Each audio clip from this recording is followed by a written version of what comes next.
Selon la Banque mondiale, l'économie informelle est prédominante en Afrique, avec plus de 80% des travailleurs évoluant dans ce secteur. En 2023, le taux de chômage moyen en Afrique subsaharienne est estimé à 5,8% d'après un rapport de l'Organisation internationale du travail.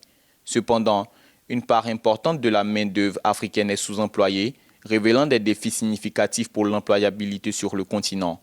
Afin de réfléchir aux solutions de ces défis, des experts de l'économétrie se réunissent du 5 au 8 juin à Abidjan. Cette initiative de l'École nationale supérieure de statistique et d'économie appliquée, ENCA, vise à échanger des idées et des stratégies pour améliorer l'accès à un emploi décent pour tous. La question de l'emploi dans le monde est affirmée à travers l'agenda 2030 des Nations Unies et l'agenda 2063 de l'Union africaine.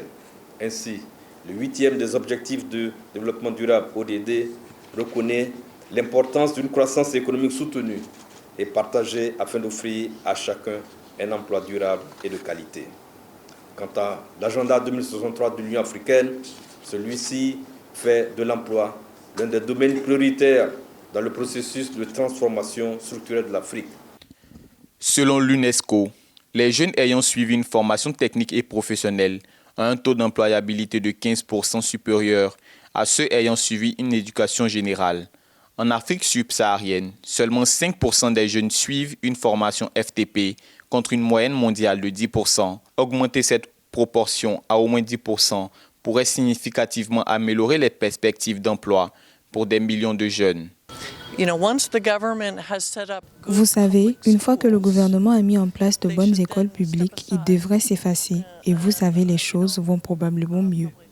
Mais vous savez, un bon système scolaire public est essentiellement pour l'employabilité des jeunes.